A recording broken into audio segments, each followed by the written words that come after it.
Hola, hola, ¿cómo están? Bienvenidos al programa. Esto es Análisis en tiempos de coronavirus. Mi nombre es Ricardo Morto. Es un placer un día más hacer este programa, tenerlos del otro lado para que se empapen de nuestras noticias diarias y por supuesto que disfruten con nuestras entrevistas con los mejores profesionales.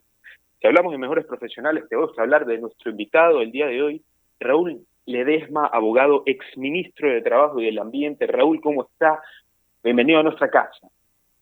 Sí, buenas tardes, un saludo a todos los oyentes de Radio Fuego, una radio tan emblemática ya en el Ecuador entero. Lo primero que debo decir es hay que seguirse protegiendo, debemos de cuidar a nuestras familias, a nosotros mismos. La salud es irrecuperable, todo lo demás lo podemos y lo vamos a volver a reconstruir, pero la salud, sin salud, esto es imposible. Así que hay que cuidarse y seguirse cuidando muchísimo. Así es, abogado. Qué lindo mensaje. Antes de enfocarnos en ese tema, quiero comenzar por otro lado, por otra cosa. Cortita y al pie, abogado. ¿Usted cree que en un futuro, ya que usted practica la abogacía, Ecuador está capacitado para demandar a China con los argumentos que tiene en mano? Yo creo que he visto varios análisis de distintos estudiosos, ciencistas políticos con respecto al tema a nivel mundial, no solo a nivel de Estados Unidos. Y creo que quizás no sea este el momento oportuno, pero efectivamente más adelante hay que establecer algunas responsabilidades. Me podrán decir, pero un virus es un virus, esto eventualmente nadie sabe o nadie podía saber si es que el murciélago o la forma de contraerlo o la mala fortuna, lo que usted quiera, pero lo que sí se sabía y lo que sí se supo es que por lo menos con 6 semanas de anticipación ya se había detectado en Wuhan, en China, el primer caso. Y esto no se lo dijo oportunamente al mundo, no se lo dijo oportunamente a la OMS. Así que, ¿por qué hubo esta demora de al menos 6 semanas? Es decir, me parece que habrá que establecer en algún momento, no es este el momento, pero habrá que establecer, por cierto, responsabilidades. Y en el caso del Ecuador, para no irnos tan lejos a China, creo que también es importante en su momento, de nuevo, no es este probablemente el momento, preguntarse por qué, si ya habían habido 2 partidos sin público en el Ecuador, ¿por qué permitieron ese partido del Barcelona con público? Yo soy barcelonista y por supuesto en ese momento no lo pensaba de esa manera ni conocía la gravedad, pero sin duda alguna fue una responsabilidad gigantesca el habiendo ya tenido aquí el contagio, digamos, presente, haber permitido que se dé ese partido de fútbol con público. Me parece que fue una inmensa irresponsabilidad. Ya en su momento oportuno se tendrá que establecer de quién o de quiénes. En este momento hay que preocuparnos de cosas más importantes. Claro, pero ahora que usted me dice lo del partido, nos lleva al punto principal. Usted me dice, fue una irresponsabilidad mía y de todas las personas que fueron y de las personas que permitan que sea este partido. Pero ¿no cree usted que desde el epicentro del coronavirus, que es China, en China debieron advertirnos, no se deben hacer tal cosas para poder evitar así una expansión del virus catastrófica como llegó a pasar? Así es, por eso empecé señalando que en China, en Wuhan, se supo del primer caso 6 semanas antes de que fuera informado. 6 semanas antes de que fuera informado.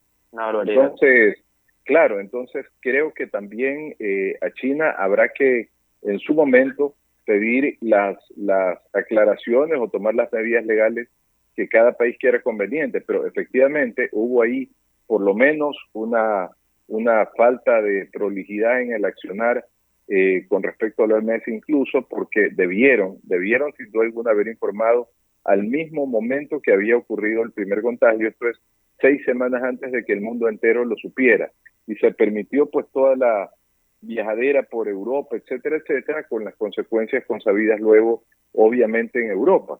Entonces, si esto se hubiera sabido en el momento oportuno, probablemente los países como España, como Francia, como Italia, hubieran tomado otras medidas distintas, con mayor severidad, más oportunamente, y no hubiera ocurrido el contagio en la magnitud que ha ocurrido.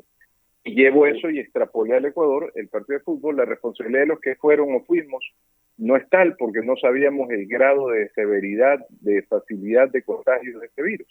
Pero las autoridades que ya tenían conocimiento de que ya existía un contagiado en el Ecuador y ya tenían a ese momento conocimiento de la gravedad del contagio y la facilidad de contagio, no se debió haber permitido eventos como este, por ejemplo, que ahora están prohibidos.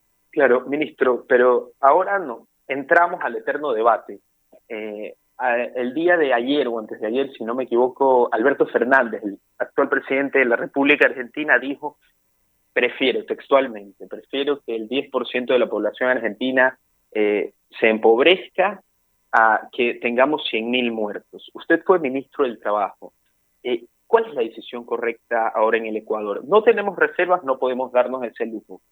Pero ¿se debe salir inmediatamente o qué medidas, si usted estuviera en el poder, qué medidas usted implementaría que hoy no se han tomado? Claro, primero empezar diciendo que nosotros hemos puesto en nuestras redes sociales algunas alternativas. Ya las vamos a comentar muy brevemente y son muy concretas y de rápida ejecución y de real ejecución con fondos que existen en el Ecuador. Pero antes que eso, quiero sí señalar que hay que reconocer y hay que entenderlo y asimilarlo que vamos a perder dinero. Las personas que podemos todavía en alguna en algún monto, pero las personas, las grandes empresas, los empresarios grandes, medianos, abogados en libre ejercicio como yo, que tenemos también personas en dependencia laboral, tenemos que entender y reconocer y asimilar que vamos a perder dinero y que está bien, porque no es perder dinero, es invertir dinero en la gente. Yo tengo que mantener sueldos de las secretarias del estudio, de los asistentes del estudio, de las personas, de los conductores, de las personas que yo pueda mantener, aunque no sea en un 100% del sueldo, y en la medida que pueda ser en un 100%, en un 100%, entendiendo que voy probablemente a no poder recuperar ese dinero. Pero en este momento lo importante es la vida de las personas y no el dinero. Sin embargo, sí hay alternativas para el Ecuador. Estoy de acuerdo en principio, en concepto, con lo que dijo el presidente Fernández, en el sentido de que es más valiosa la vida del ser humano porque todo se puede reconstruir y, por ejemplo, las 2 guerras mundiales que ha vivido el mundo, por ejemplo, la peste que hubo en Europa, por ejemplo, otras fiebres muy severas que han habido y que han diezmado al 1% de la población mundial. Y sin embargo, el mundo se recuperó. La economía se recuperó. Las vidas, las personas, obviamente no. Aquellas personas que murieron quedaron para la historia y el recuerdo de sus familiares. Así que creo que es fundamental hoy día, a pesar de que vamos a tener que, entre comillas, invertir, compartir con solidaridad el dinero, los que todavía podemos hacerlo, y aquí la obligación y la responsabilidad del gobierno es mantener con oxígeno a las empresas más grandes, que son las que hoy día están empujando el carro, y a los que estén rezagándose, las medianas y las pequeñas, esos gimnasios, peluquerías. Yo recibo consultas a diario en un número muy importante. Aprovecho estos micrófonos para seguir abriendo esa posibilidad a través del mail raulclemente-ledesma-huerta01@gmail.com, raulclemente-ledesma-huerta01@gmail.com. Y en esas consultas, el problema es que no hay el dinero para seguir sosteniendo los empleos. No es que los empleadores son enemigos de los empleados y se han vuelto locos que de repente no quieren pagar y son vivos. No, el problema es que no tienen los fondos suficientes para hacerlo. Y los empleados, a su vez, que tanto se ha criticado la actitud de Guayaquil con respecto a la cuarentena, al respeto a la cuarentena, pero discúlpenme, yo no lo justifico, pero entiendo perfectamente que la gente, al verse encerrada en sus casas, sin tener ingresos, sin tener capacidad para comprar alimentos y medicinas, tiene que salir a buscarse la vida a la calle de alguna manera. Así que no lo justifico, pero entiendo perfectamente. Así que si no hacemos algo para sostener a las familias ecuatorianas, tener las comidas abastecidas de alimento y medicina, luego entonces no seamos tan severos en la crítica de por qué no se respeta la cuarentena en términos generales. Claro. Ahora, dando las respuestas a su pregunta, ¿qué es lo que yo haría? Yo creo que primero, una sola persona no puede hacer mucho, de esto se requiere un compromiso global. Bueno, ¿cuáles serían sus ideas? Así es, las ideas, mire, fíjense que nosotros primero, creo que aprovechando que el Congreso está haciendo una ley interpretativa con respecto al artículo 169, bien podría también interpretarse la ley del Seguro Social en lo que respecta al seguro de desempleo. El seguro de desempleo. ¿Cómo estás? Mariela Viteri también está acá en la entrevista. Mira, hagamos un paréntesis sobre el artículo 169, por favor, porque mucha gente tal vez que nos esté escuchando no sabe de qué se trata el artículo 169 y luego continuamos. Ya. A ver, lo que quería señalar no es tanto la explicación del artículo de caso fortuito, sino que... Despido por caso fortuito, que fue lo que una empresa quiteña aplicó y que luego fue recriminada. Algunas empresas, que lo digo porque son públicas, han salido las noticias, como Confiteca, como Edesa, han aplicado esto, ya lo explicamos en breve con más claridad. Lo que quiero reseñar es que el seguro de desempleo no requiere que estés desempleado. Ojo, suena tonto, pero no es así. Ya está funcionando en Chile, en otros países del mundo, porque el seguro de desempleo lo que requiere es que se interrumpa el ingreso del trabajador, no que se interrumpa la relación laboral. En la ley está que se interrumpa el ingreso del trabajador por causas ajenas a su voluntad. El problema no está en la ley, el problema está en el reglamento. Metieron la pata en el IES, el Consejo Directivo, pero el reglamento se lo puede cambiar de una hora a otra. El Consejo Directivo está en sesión permanente, o sea que pueden en cualquier momento cambiar. Y son únicamente dos personas, el representante de los empleadores y el representante del gobierno nacional. ¿Qué es lo que deben de cambiar? En el reglamento, el seguro de desempleo, para aplicar, se establece que hay que estar 60 días sin empleo. Claro, eso lo hicieron para básicamente en 60 días buscar otro trabajo y no tener que acceder al seguro de desempleo.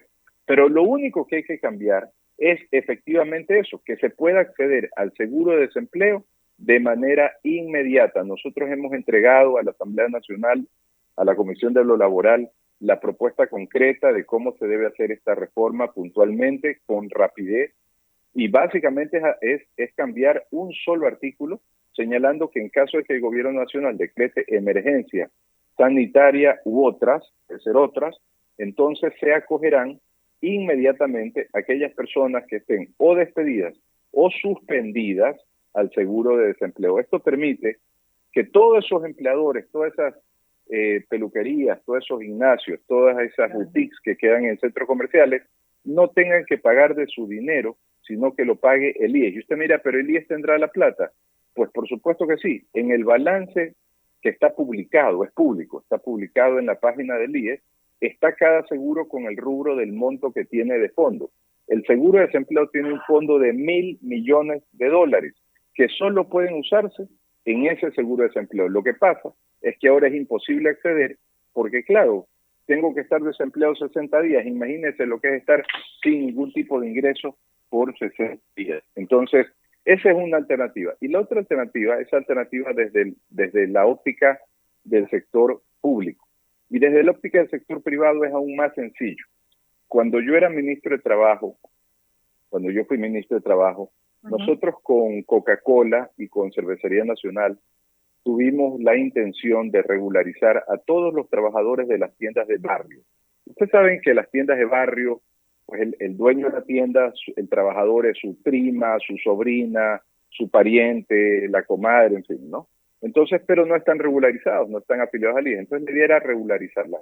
En ese afán pudimos establecer y mapear a todas, absolutamente a todas las tiendas de barrio en el Ecuador, son cerca de 300.000 tiendas, que tanto Coca-Cola como Cervecería tienen absolutamente mapeadas, y se puede, simplemente todas las empresas grandes que abastecen estas tiendas de alimentos de primera necesidad, como la Fabril, de atún, de mantequillas, aceites, etcétera, etcétera, etcétera, industrial molinera, cereales, etcétera, arroz. Entonces, deberían solo de añadirle un plazo de crédito más de 30 días al que ya tienen.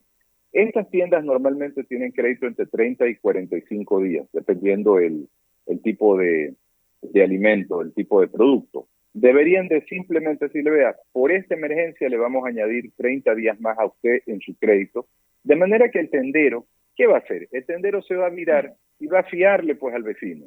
le va a fiar, va a poderle fiar al vecino, porque o dos alternativas, o usted pone plata en el bolsillo de la gente, que es lo primero a través, por ejemplo, del seguro de desempleo, o usted pone crédito en el bolsillo de la gente, pero tiene que permitir que se sigan abasteciendo. Entonces, por eso nosotros hemos iniciado una propuesta que hemos venido conversando. Todavía la verdad es que no ha calado, porque me parece que todos los empresarios están haciendo esfuerzos individuales y por separado, y el programa se llama Yo Sí Fío. Usted verá que hay un letrero en las tiendas que dicen hoy no fío, mañana sí. Bueno, debería el letrero poner hoy sí fío, y sabrán a quién le fían y cuánto le fían. En el barrio todos se conocen, todos nos conocemos. Sabemos quién es el sapo, quién es la chismosa, quién es el borrachín, nos conocemos. Todos sabemos quién es quién, y el tendero mejor que nadie sabe a quién fiarle. Así que esto ha funcionado toda la vida. Esto no es ninguna novedad y se puede ejecutar de manera inmediata. Hay que ser un tanto creativos en estas situaciones tan complejas en las que estamos viviendo. Eso desde el punto de vista privado, y lo del seguro de desempleo desde el punto de vista público. Ahí hay dos alternativas absolutamente viables, posibles y de ejecución inmediata para ir solventando un poco, ir superando un poco esta crisis. Raúl, una aclaración. ¿El seguro de desempleo es aplicable solamente para el sector público de acuerdo a la ley? No, más bien es al sector, sobre todo al sector privado. El seguro de desempleo, claro, el seguro de desempleo no lo financia el gobierno nacional. El seguro de desempleo se financia con el 1%. Claro, pero lo pagamos, lo que me refiero es que lo paga el propio empleado. El seguro de desempleo se financia con la aportación del 1% del empleado. Y eso no se ha tocado. El gobierno. Eso no se ha tocado. Al menos en libros no. Y no deberían de haberlo podido tocar porque sería una acción ilegal usar fondos para otros fines que no sea el mismo seguro. En este momento, los empleados que están sin empleo pueden aplicar después de 2 meses, como lo explicabas.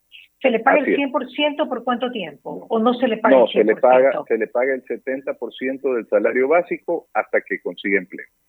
El 70% del salario básico.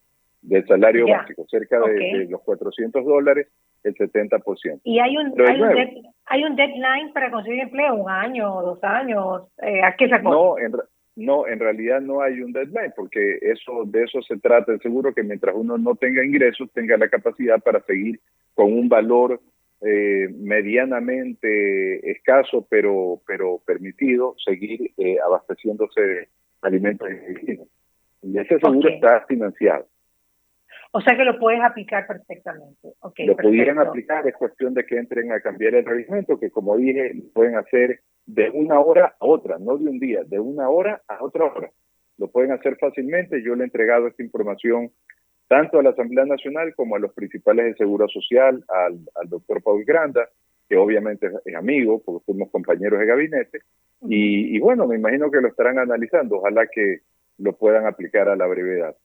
El presidente, de hecho, dijo algo del seguro de desempleo, pero él dijo que se iba a poder aplicar a los 7 días. ¿Pero por qué a los 7 días?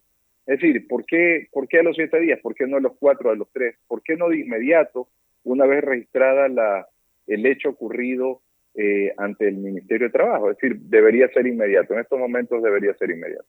Ok, perfecto. Raúl, tú que has estado en muchas carteras del Estado, has estado en el medio ambiente, has estado en el trabajo, también has sido gobernador del Guayas. ¿Cómo ves la situación en general? Estamos hablando, bueno, que te viene muy bien porque eres abogado, el tema de cómo ayudarnos en el tema de laboral, pero en general, con el tema del medio ambiente, con el tema de la seguridad, en general, ¿cómo estás viendo Guayaquil? ¿Cómo estás viendo el país? Guayaquil, diría yo, que es el más afectado. Claro, bueno, yo estaba escuchando justamente esta mañana en Noticias Internacionales a varios analistas económicos sobre la recuperación de distintos países importantes como China, Gran Bretaña, Estados Unidos. Y ellos proyectaban más o menos, una vez que terminara el problema, lo que no sabemos es cuándo va a terminar el problema, un proceso de recuperación de 8 meses. Yo creo que en Ecuador nos va a tomar 1 año, salvo que ocurra algo milagroso y tengamos una vacuna que nos devuelva la confianza para ir a distintas actividades. Yo pregunto, ¿quién... ¿A qué problema te refieres? ¿A volver al 100% al trabajo y a las actividades normales? Yo pregunto a los... Llámese en estadios, llámese en shows, llámese en restaurantes, llámese... Yo pregunto, pero a ver, si los oyentes, ¿quién iría a un gimnasio que hay una alta cercanía, un intercambio permanente? Me explico, o sea, ¿quién va a ir a un gimnasio mientras no hay una vacuna? ¿Quién va a ir a un cine mientras no hay una vacuna? ¿Quién va a ir a un restaurante que no sabe el sistema de higiene de platos, vasos, cubiertos? Es decir, estos negocios va a ser muy difícil que se recuperen en menos de un año, pero de nuevo, ¿qué es lo que debería pasar? Es muy grave, por supuesto. Yo hoy día atendí a una señora que me contaba una consulta, me decía, oiga, yo tengo un gimnasio, ¿qué hago? No sé qué hacer. No sé cuándo va a venir gente a mi gimnasio. Le dije, mire, va a tener usted que pensar en dar clases virtualmente. Va a tener que pensar en algo así, porque de otra manera, o hasta que haya una vacuna. Ahora bien, el gobierno nacional, y esto es un poco la respuesta a lo que yo creo debería pasar, debe de sostener estos negocios incluso a pérdida. Por eso yo dije hace un momento, tenemos que estar conscientes y aceptarlo de buena gana, que vamos a perder mucho dinero. Y el que debe de perder más dinero es el Estado, el gobierno nacional, porque él no pierde dinero, ellos invierten el dinero en la sociedad. Entonces, ¿por qué? Porque el gobierno tiene que sostener todos estos negocios, peluquerías, todo esto está, imagínense un tratamiento de cutis facial, o sea, es complicado. Entonces, todos estos negocios que van a perder dinero por lo menos un año entero, vamos a tener que seguirlos sosteniendo y que sigan perdiendo plata hasta que se recupere. Pero no podemos permitir que la economía se venga abajo y que gente quede absolutamente desempleada y sin tener para dónde coger. Así que creo que todos los gobiernos, en eso han sido, yo he escuchado, los Estados Unidos 10.000 millones, ya van a aprobar 20.000 millones. Mira, pero aquí no tenemos los millones. Bueno, aquí... Ayer me hacían no una denuncia, pero una reflexión de que hay algunos planes de inversión en varios ministerios, por ejemplo el Ministerio de Cultura, que yo no lo minimizo, pero creo que en este momento no es la prioridad.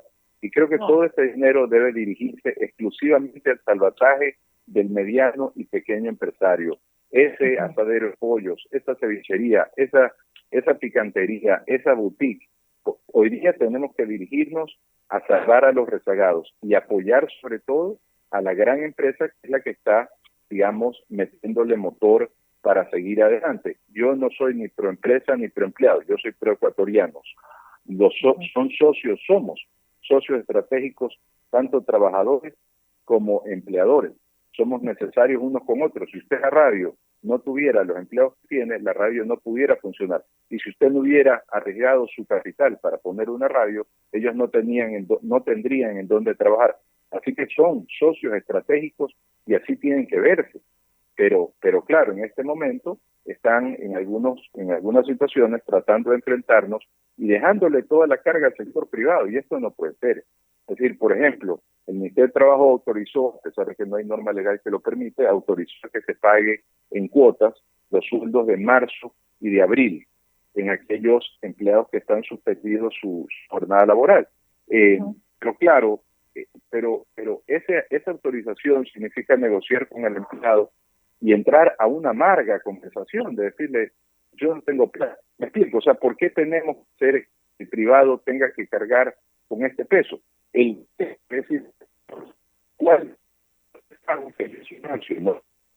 El financio es un crédito a 10 años plazo sin intereses, el rol, el 50% del rol de pago de su radio, por ejemplo, Mariela, que ustedes digan, vea, usted no sigue matándose por ver dónde consiga dinero. No empiece a presionar a sus auspiciantes. A 10 años plazo, para que durante la emergencia, si dura 2, 3, 4, 5 meses, usted financie no todo el rol, el 50% del rol de pago para que sus empleados sigan estando abastecidos. Esa es la medida inestable que nos tome. Eso hay que hacerlo porque hay que hacerlo. Es la única forma que podamos seguir adelante y reconstruir la economía ecuatoriana, que se va a ver muy, pero muy golpeada.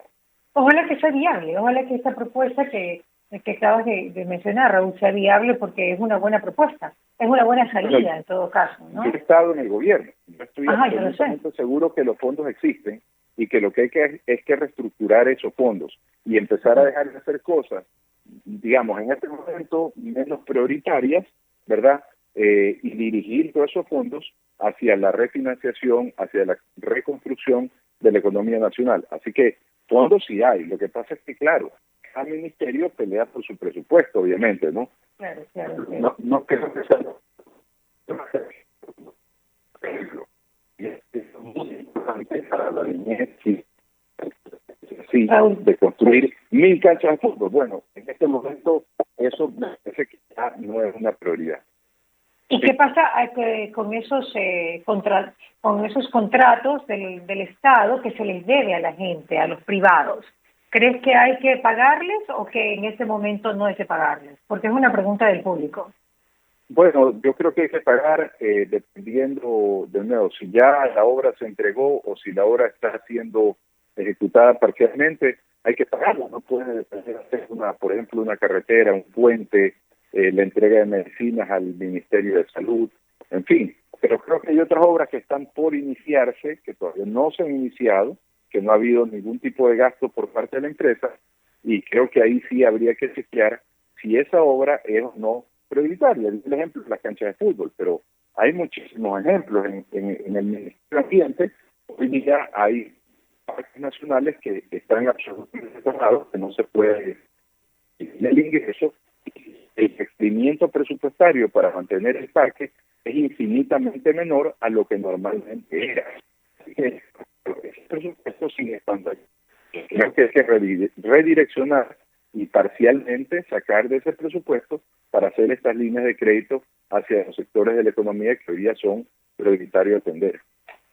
Sí, abogado, antes de ayer estuvimos con el economista Fidel Márquez, que decía no hay que llorar sobre la leche derramada, pero igualmente el ecuatoriano quiere saber cuáles fueron las consecuencias para que hoy estemos como estamos. Lo primero que se me viene a la cabeza, ¿cuál fue la afectación del derrame de petróleo con la ruptura de los oleoductos para que la economía esté como está el día de hoy? Claro, bueno, la afectación la tendrá que valorar y en algún momento tendrán que señalarlo el Ministerio de Hidrocarburos, pero la pregunta no es solamente cuál es la afectación, la pregunta es por qué ocurrió ese derrumbe y no se tuvo la previsión y la precaución del mantenimiento necesario para el oleoducto. Es decir, si la falla fue una falla de mantenimiento o fue realmente la mala suerte en el caso fortuito de la naturaleza para que no se puede luchar. Es decir, ¿cuál fue exactamente la causa de lo que generó la rotura? Porque si fue una falla de mantenimiento, una falta de mantenimiento, ahí sí hay responsables que hay que señalar y sancionar. Pero claro, si fue un tema de la naturaleza, habrá que establecer cuál fue la pérdida de petróleo que se generó y qué significa eso para el Ecuador, más allá que hoy día el precio del petróleo está por los suelos. Así es. Abogado Ledesma, me ha encantado la entrevista con usted, pero lamentablemente se nos quedan muchas cosas aquí por preguntarle, pues ojalá que la próxima semana también podamos tenerlo, 5:30, y pues tendríamos que pasar a nuestro próximo entrevistado, y ojalá que la próxima semana también podamos conseguirlo. Me imagino que usted también está en cuarentena, y pues también... Sí, estamos encerrados. Pero bueno, solo para terminar, de las cosas malas como es esta pandemia, hay que recoger lo positivo. ¿Y qué es lo positivo? Primero, se ha desmitificado en lo laboral que el teletrabajo no funcionaba. El teletrabajo ha funcionado y es lo que ha salvado algunos puestos de trabajo, y se ha desmitificado que algunas modalidades de trabajo no precarizan al trabajador. Pero lo más importante que se ha logrado, nos hemos reencontrado con nuestra familia, con nuestro Dios, con nuestra gente, así sea a través de videollamadas. Hemos valorado lo que es compartir el tiempo juntos, tiempo que antes no le dábamos la atención necesaria. Que creo que esto hay que rescatar siempre de las cosas positivas, incluso de las catástrofes como esta. Raúl, bueno, se me van a las órdenes para hablar sí. Mira, que se me queden en el tintero algunas cosas. Por ejemplo, en el código de trabajo, que como has estado en esa cartera, pues se debería volver a las 48 horas, se debería reducir pues el porcentaje de sobretiempo, la unificación de la liquidación a los trabajadores, cómo se hace en Nicaragua, un mismo valor, o sea, hay muchas cosas que nos quedan en el tintero porque realmente la situación de las empresas y esta sociedad que existe entre empleador y empleado, pues en este momento tiene que cambiar por completo, sí. Porque pues nosotros, si tú dices que Alemania y Estados Unidos y China estarían por regularizar todos en 8 meses y nosotros con suerte en 1 año, imagínate, no tenemos ese músculo, pero ni no lo llevamos ni los talones. Entonces todo este tipo de cosas me gustaría seguir analizando. A las órdenes, sí. Lo dejo en el tintero. Vale la pena tocarlo la próxima semana porque han habido miles de despidos mal aplicados en algunos casos, otros sí, pero muchos mal aplicados. Así que eso vale la pena. Igual te lo dejo en tu tintero para que lo vayamos trabajando, viendo y pues dilucidando de qué forma podemos también exponerlo y tú que tienes tanta llegada también al gobierno, pues que sea también propuestas que vienen de personas confiables como tú para que puedan ser analizadas y ojalá llevadas a cabo, pues un análisis importante para ambas partes, ¿cierto? Correcto.